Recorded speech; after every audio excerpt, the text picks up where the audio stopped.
Today on Face the Nation, America in the aftermath of Tucson. I want our democracy to be as good as Christina imagined it. The president recalled the hope of 9-year-old Christina Green, the Tucson gunman's youngest victim, as he called for a new civility in our national debate. But can it happen? Or will this awful event drive us further apart? We'll ask Rudy Giuliani, the man who came to be called America's mayor in the wake of 9/11. Pennsylvania's outgoing Governor Ed Rendell and Arizona Republican Congressman Jeff Flake. Then we'll bring in two of wounded Congresswoman Gabrielle Gifford's close friends, New York Senator Kirsten Gillibrand and Florida Congresswoman Debbie Wasserman Schultz. On this week that marks the 50th anniversary of John Kennedy's inaugural, I'll have some thoughts on the chain of violence from the Kennedy assassination to the events of last week. But first, has Tucson changed the debate? On Face the Nation.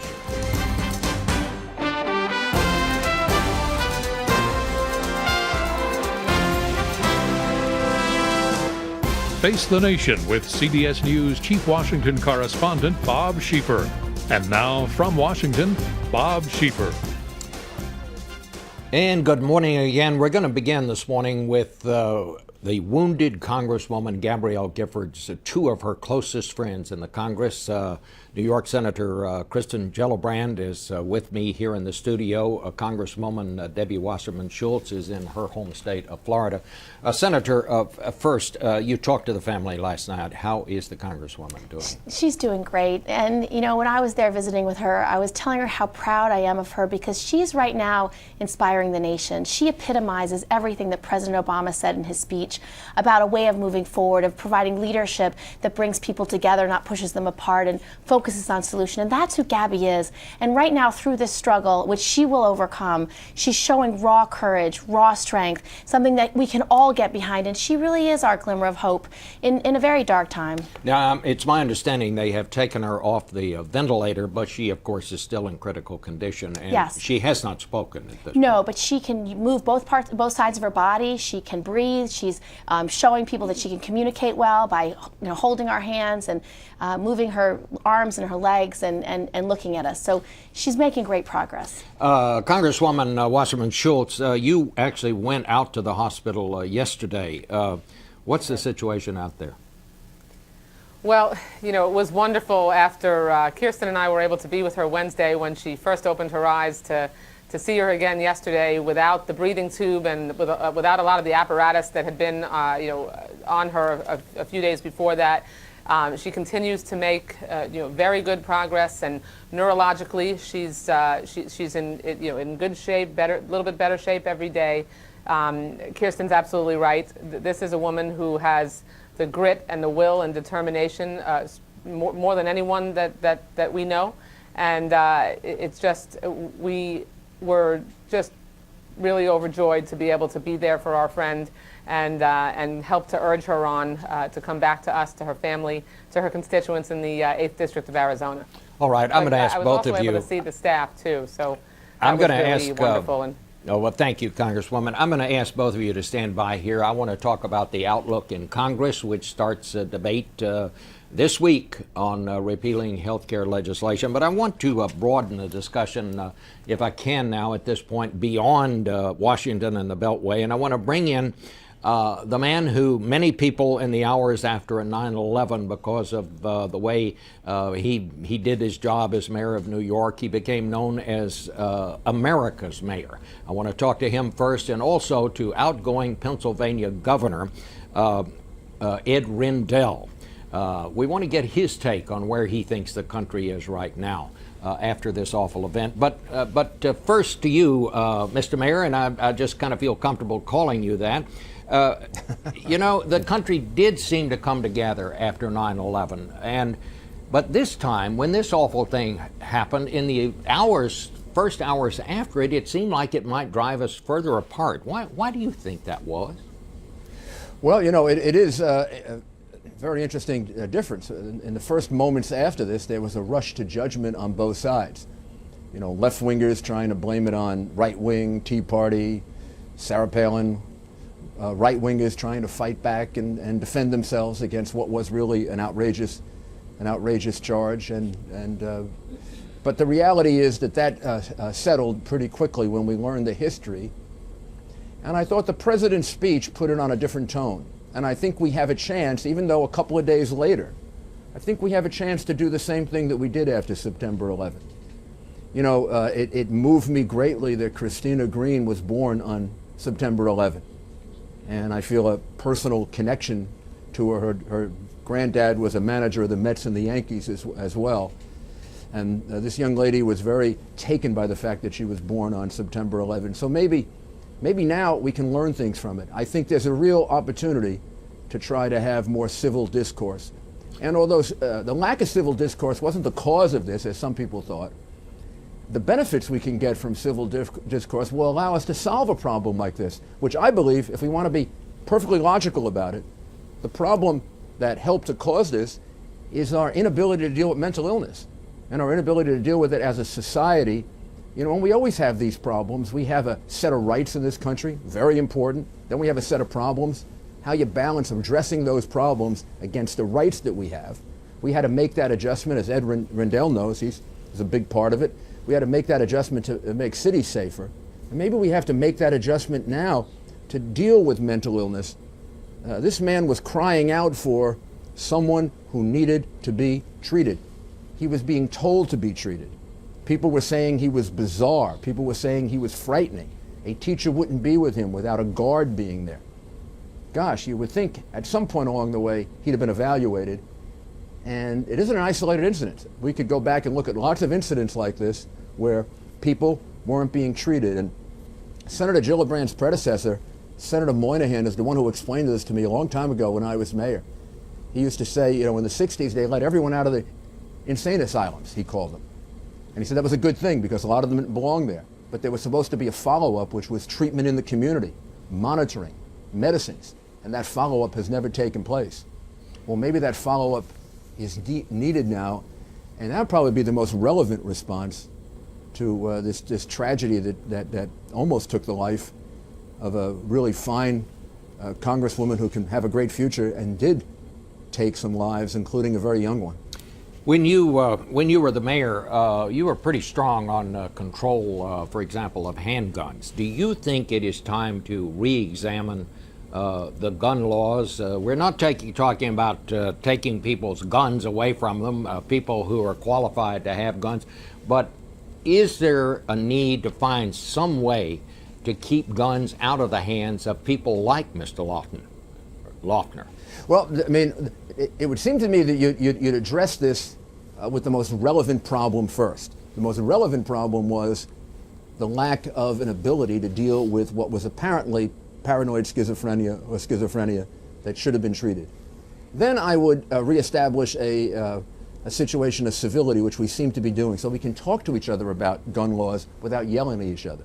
We do those first two things, I think we could take a look at gun laws and see what can be done that doesn't affect the constitutional rights that people have to have guns, the right they have to protect themselves. I mean, there are people that would argue that if more people had guns, this may not have happened, because somebody might have been able to take action immediately and stop him before he inflicted either damage or as much damage as he did. We got a very strong debate on guns. We're going to need a level of civility to discuss it that leads to rationality. I think we should also discuss immigration if we could get ourselves to the point of not demonizing each other over it.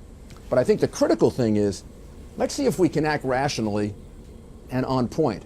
The most important thing that would have prevented this is if this Loeffner had been identified as what he clearly was.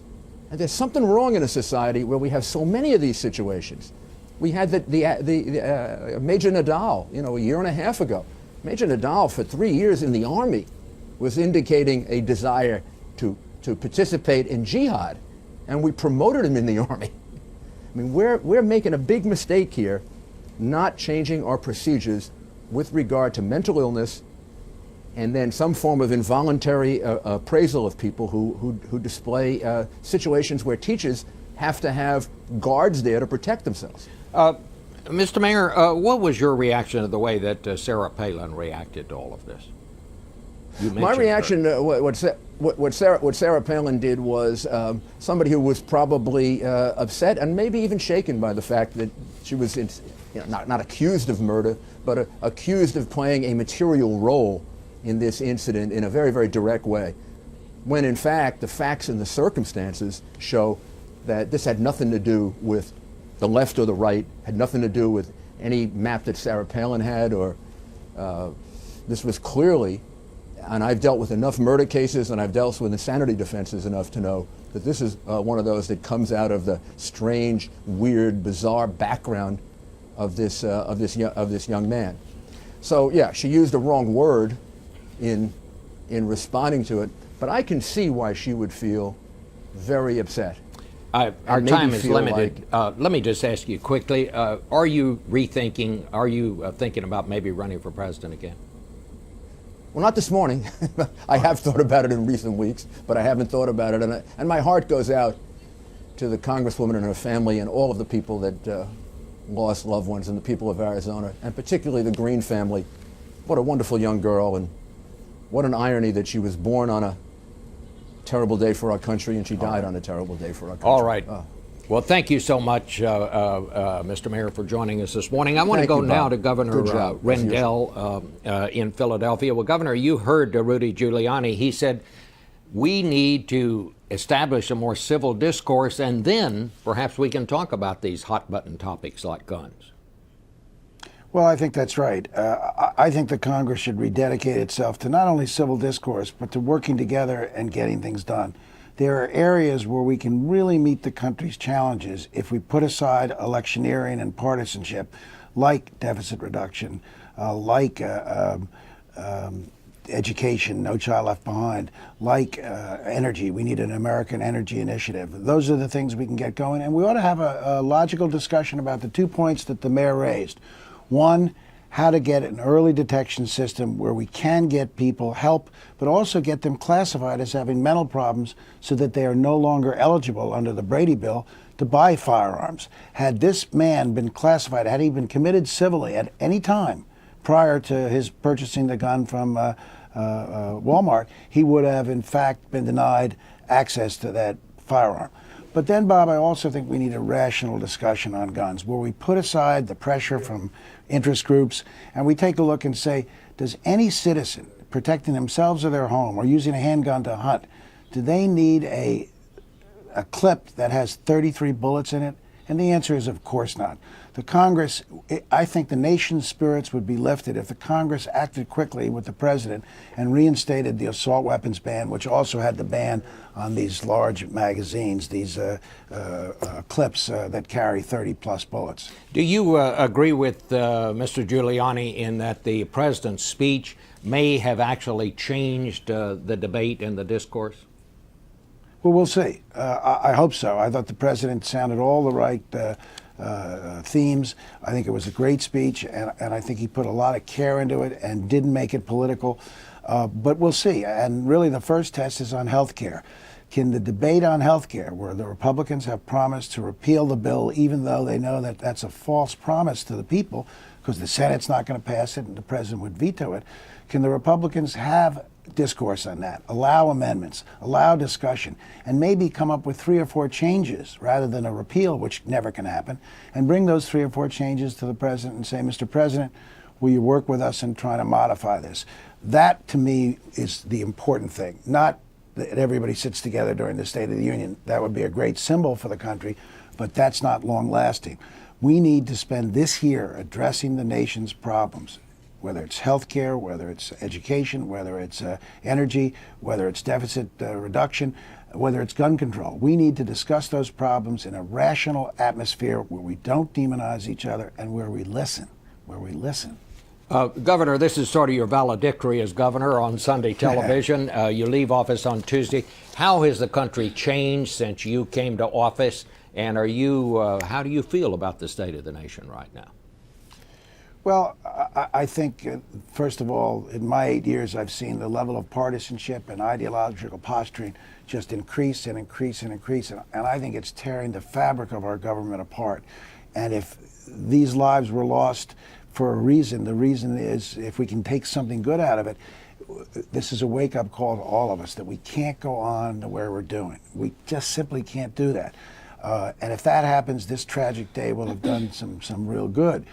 Secondly, I have found that the recession has really hardened people's attitudes. And what's important going forward, if I were to give a message to the American people, is you've got to be able to discern the difference between very important government spending, investment in our physical infrastructure, our intellectual infrastructure, and wasteful government spending. The latter should be eliminated as quickly as possible, and that money should be saved to reduce the deficit. But we can't stop investing in our growth. No business that's successful does that, neither should we. All right. Governor, thank you so much for being with us on this Sunday. We're going to be back in a minute and talk to her close associates and friends in the Congress, the friends and associates of Gabrielle Giffords, in a minute.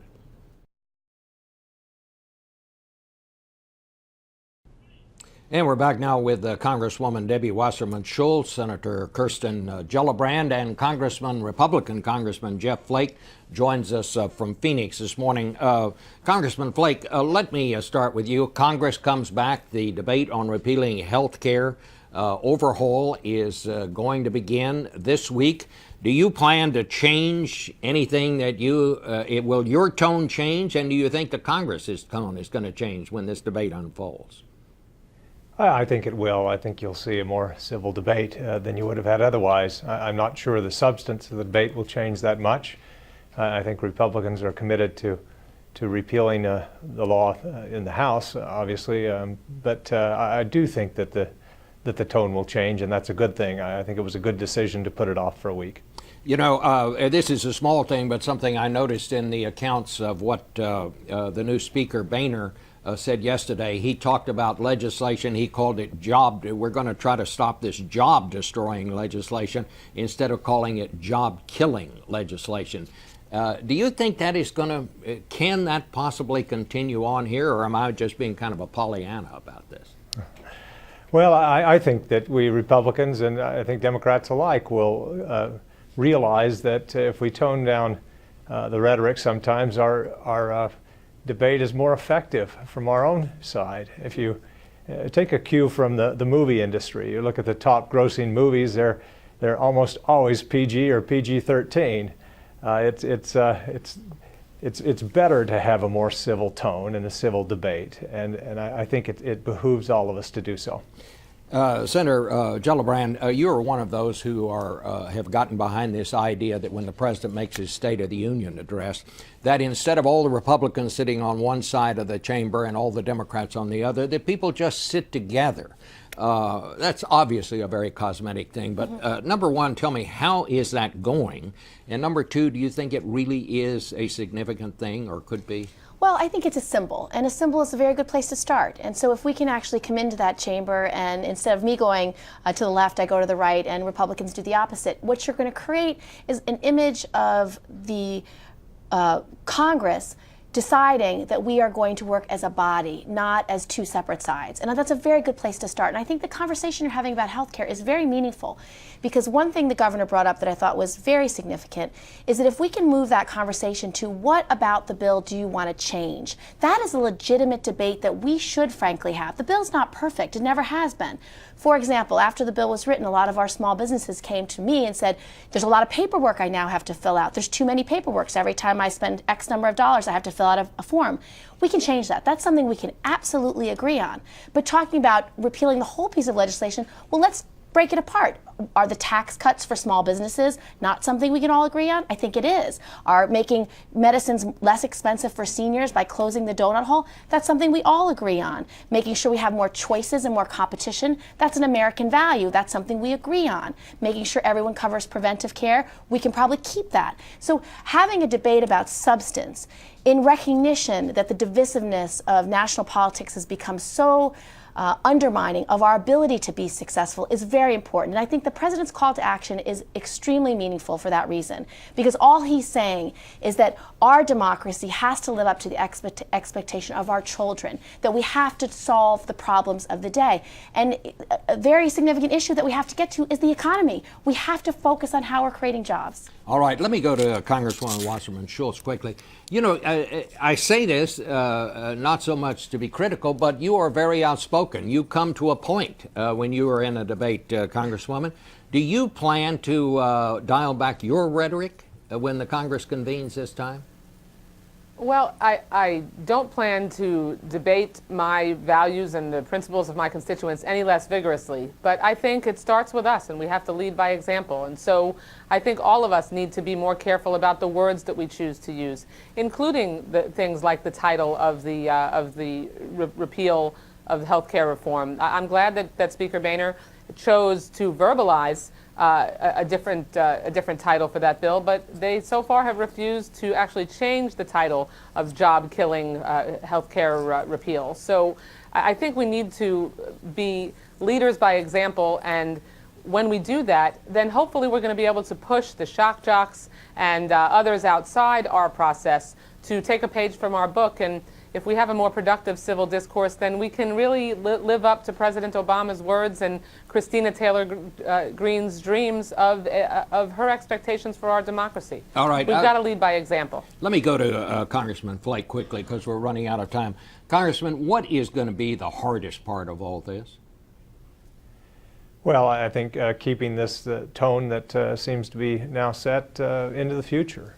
It's easy to slip back into old ways, and like I said, I think we can have the debates we need to with a more civil tone, and frankly, I think we'll find that that's more effective from both sides. But keeping that into the future is going to be a tough thing. All right. I want to thank all of you for being with us this morning. I'll be back with some final thoughts of my own.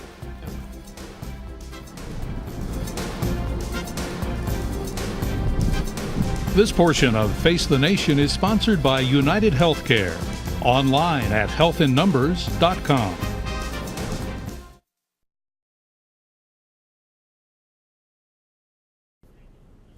Finally today, when I read that Thursday marks the 50th anniversary of John Kennedy's inaugural, I could not help but remember how Kennedy's message of hope and change had inspired so many that day, and how those hopes were dashed and the confidence of the nation was shaken when he died such a few short years later. I was there, I remember, and I could not help but think of those days and the chain of violent events that followed as I reflected on the events of the last week. I thought about how weapons like the cheap mail-order rifle that Lee Harvey Oswald bought to kill Kennedy, and weapons even more powerful, are still available over the counter to people like Jared Loughner.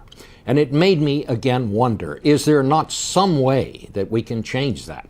Poll after poll and election after election has shown Americans want the right to own a gun, and I believe in that right. But if we can find a way to bar minors from buying alcohol, if we can keep those with bad eyesight from driving, if the Army could find a way to keep Loughner from joining, can we not find a way to keep the mentally deranged from buying weapons? If we do not, violence will become an ever larger part of our politics and our national life, because it cannot be otherwise, simply because technology is making the weapons even deadlier, and the irrational will continue to do irrational things. We can never stop that completely. What we can do, at the least, is to make it harder for them. We also have a right to safety. Back in a minute.